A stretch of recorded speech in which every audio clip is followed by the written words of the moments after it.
mo ko og anticipated mass unya nangutana ko sa mga tao unsa may mas bililhon para ninyo, inyong bana o kwarta.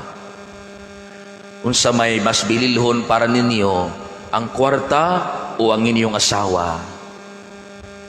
Saman dihay nitubag og kwarta god pader, diha po nitubag og asawa god pader, bana god pader. Pero nakabasa ko sa katubagan nga maong pangutana ningon didto, mas bililhon gud ang kwarta pader, kay ang kwarta magkadugay, magkadako, mag-interes. Pero ang asawa nagkadugay, nagkaway interes. Kining interes nato sa mga butang, dako kaayo ni og kalabutan sa ato ang pagpuyo o pagpaningkamot sa pagkamakanunayon o pagkamatinud-anon. Faithfulness, fidelity, and loyalty. Dako kaayog kalambigitan. Kay nakabantay mo kanabitawng kining butanga dili na ta interesado, ato man lang i-give up. O kung mahimo, atong pulihan og lain ka lang naatay interes. So aduna ni kalambigitan o kalabutan sa atong pagpaningkamot nga makanunayon, nga magmatinud-anon, ug mahimong loyal ta. Ako nang gisgutan tungod kay kini manggong pagkamakanunayon ug pagkamatinud-anon, faithfulness and fidelity ug loyalty, mauni mga tema sa atong mga pagbasa karong adlaw. Nganuman, sa unang pagbasa ko naminaw mo nagisgot ni Josue. Kini si Josue, sa English si Joshua, siya mao sa dihang namatay si Moises, siya mao ang nipuli isip pangulo sa isip leader o nangulo sa mga Israelita. No, atong hinumduman, si Moises kuyog ang mga Israelita, gipalingkawas sila sa Dios gikan sa kaulipnan sa Ehipto. Unya for 40 years nagbalhin-balhin sila diha sa kamingawan, sa wala pa sila moabot sa yutang gisaad para nila, the promised land, katong Kanaan. Unya sayang tungod kay si Moises, wala gid siya makaabot sa promised land kay namatay man siya. Mao nga ang nipuli niya nga nangulo sa mga Israelita kadto si Josue, nagisgutan sa ebanghelyo. Unya nakaabot sila sa promised land. Unya katong 12 tribes of Israel, nangita sila o nagkadaiyang lugar dito sa yuta ang gisaad, namuyo sila. Ug niining atong unang pagbasa, gipatawag ni Josue ang mga pangulo sa matag banay sa Israel. Nganuman, kay buot ni Josue nga klaruhon kung kinsa man yung Dios ang ilang alagaran, kadtubang Dios nga nagpalingkawas nila og sila makatigulangan gikan sa ulipnan sa mga Ehiptohanon, nga gitagaan sila pagkaon, giprovidean sila sa tanan, gitabangan sila, ug kadto bang Dios nga gisimba sa ilang katigulangan dito sa Mesopotamia, kadto mga Dios. Unya ni pasalig si Josue nga bisan unsay mahitabo, ang akong pamilya ug ako, ang Dios mao'y akong simbahon. No, katong Ginoo nga miluwas nila, Ginoo nga wala magpasagad nila, Ginoo nga mitabang nila. Unya ang mga tao ubang mga Israelita niingon pod, wow, di may mobiya sa maong Dios, siya lamang ang among alagaran. No, saysay diha ang ilang saad at ubangan sa Ginoo nga magmakanunayon sila ug magmatinud-anon sila sa maong Dios. Sa ikaduhang pagbasa atong madungog diha ang mga pulong ni San Pablo nga nagsulti o nagsaysay sa kabililhon sa pagtahod sa asawa ngadto sa bana ug paghigugma sa bana ngadto sa asawa. Ug apil ni ining pagtahod, pagtinahuray ug pahigugma ay mao man ang pagkamakanunayon kanunay. Mao man ang pagkamatinud-anon kanunay sa bana ngadto sa asawa ug sa asawa ngadto sa bana. Ug labaw sa tanan ang pagkamatinud-anon sa bana ug sa asawa ngadto sa ilang panaad at ubangan sa Dios. Again, ang punto diha is all about faithfulness and fidelity. ang pagkamakanonayon ug ang pagkamatinud-anon. Ug sa atong ebanghelyo karon, pagkasakit paminawon ang pulong ni Kristo. Sakit paminawon ang pangutani ko siya mga unsa may ang pangutani ko siya kamo. Mobiya ba usab kamo kanako?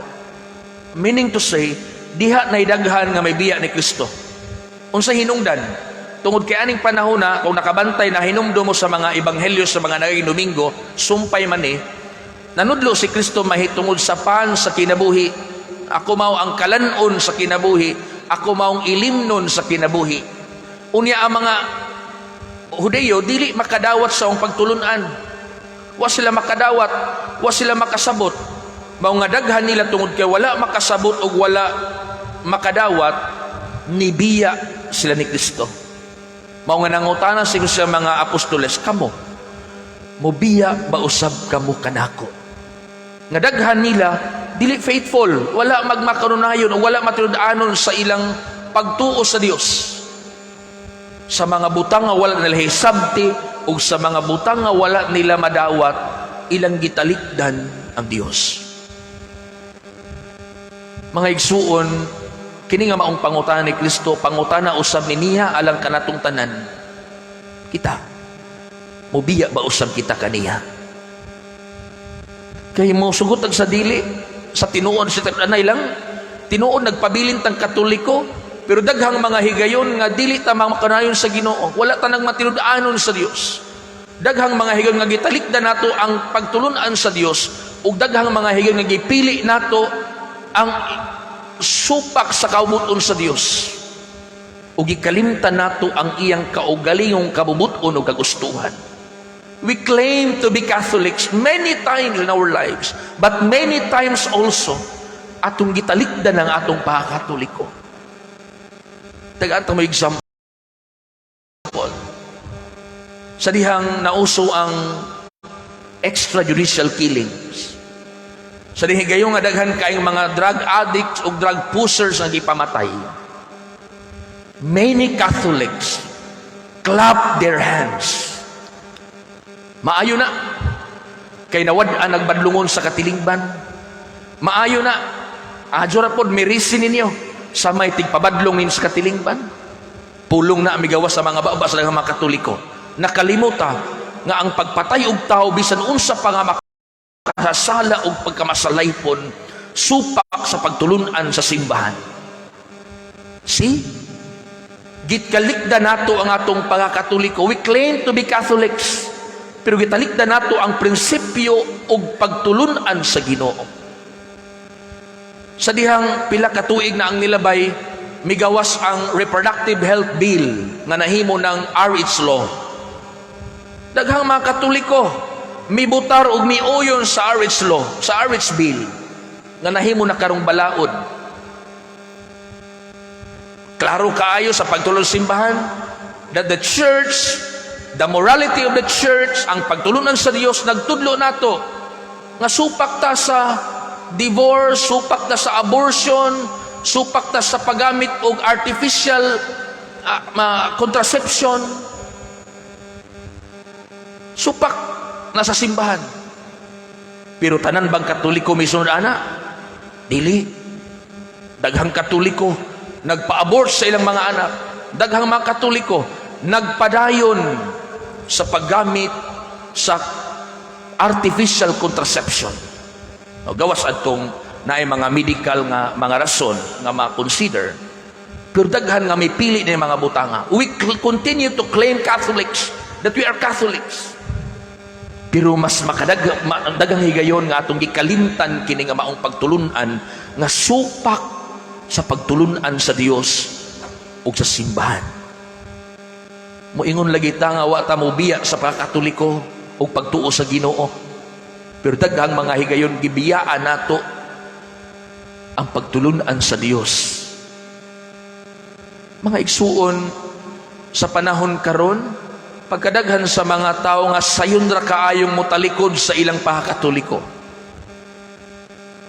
Giilad lang og amakan og sin, giilad lang nilugaw adto na mo simba, di na mo simba sa Katoliko. Uso na ron. Daghan kaayo. Mga igsuon, nahimugso tang Katoliko. Gipadako tas itong mga ginikan na Katoliko, nagpabilin tang Katoliko, matiguang unta tang Katoliko, ug mamatay unta tang Katoliko. Dili unta moabot sa punto nga nahimugso tang Katoliko, gipadako sa mga ginikan na Katoliko, nibiya ta sa mga Katoliko, mubalik ta inig sakit, kay mo tawag pahilog ta hapit ta mamatay. And there are people like that today.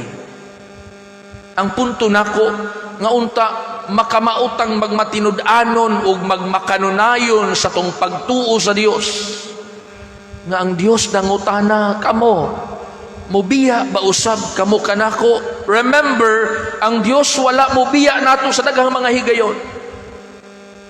Ang Dios wala mo talikod nato sa tanang mga higayon sa atong kinabuhi, sa atong kaugalingong mga kasinatian.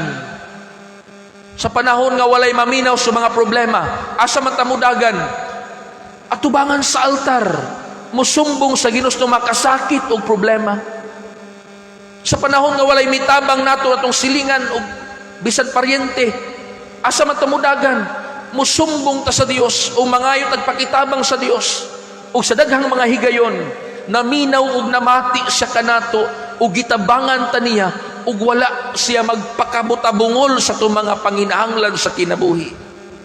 Tungod kay misaad ang Dios nga ako magauban kaninyo hangtod sa katapusan sa panahon. Pero kita daghang mga higayon nga wa ta magmatinud-anon ug daghang mga higayon nga gitalikdan nato ang Dios. Faithfulness and fidelity, loyalty to the Lord is very important sa atong kinabuhi. Bisan gani sa ginagmay natong pagkamatinud-anon sa atong isig katawo, usahay dili pa nato mahimo. Maglisod pa ta ug puyo niini. Kana bitaw nay sama sa nahitabo sa mga apostoles, nakay sa mga tinunan, nakay dili ganahan nga pamation, mubiya dayon ka, nay dili na buganahan nga paminawon, wa ka moangay sa gisulti, mutaliko dayon ka. Kung wa ka makasabot, nganong dili man ka mangutana aron makasabot ka. Kung nakay wa hisabti nganong dili man ka maningkamot nga makasabot ka pinagi sa tabang sa uban, rather than turning immediately away from Him. Kung naamoy wa hisabti sa usag-usay simba nag-asawa, anong kinahanglan mo sa punto nga magbuwag mo o magkalintanay mo? Nang dito patasaan ang atong pasensya o pailog o pagpaningkamot nga magsinabtan na ita, bisan pa sa mga butang nga dita magkasinabot matagadlaw. Mga igsuon, bililhon kaayo para sa Dios ang pagkamakanunayon o pagkamatinud-anon. O kahibaw ta nga aning kalibutan na gipakabililhon ni sa atong mga mahal sa kinabuhi. Mao nga daghan nilang nasakitan ug nihilak tungod kay gibiyaan ug gitalikdan. Daghan sa mga anak nga naguba ang kaugmaon tungod kay gitalikdan sa ginikanan nga way kaluoy sa ilang mga anak. Daghan sa mga asawa nga nagbuhi na lang sa ilang mga anak nga nag-inusara tungod kay gibiyaan o di matinud-anon ng ilang partner sa kinabuhi. Daghang mga bana nga hangtod karon naghilak o nasakitan tungod kay gibiyaan kay wala magmatinud-anon o magmakanunayon ang ilang kauban sa kinabuhi. Sakit nga biyaan ta. Masakit nga biyaan ta. Kay sakit ta mao'y mo biya. Ug mauni ang gibati ang kasakit ni Kristo na nangutana siya kamo. Mubiya ba usab kamo kanako? Hinaot mga igsuon, mga katunta, ining bililhon og importante nga hiyas tong kinabuhi. Nga magmakanunayon ta sa Dios, magmakanunayon ta sa tong isig kaingon. Many times we are not faithful. I myself Daghang mga higayon sa akong pagkapari nga dili ko matinud-anon. Daghang mga higayon sa pagkapari nga nagkuwang ko sa pagkamatinud-anon. Importante nga nakakita ta ni ining tanan ug naning kamota nga dili ta mo biya ug motalikod sa Dios sa tanang panahon sa atong kinabuhi. Amen.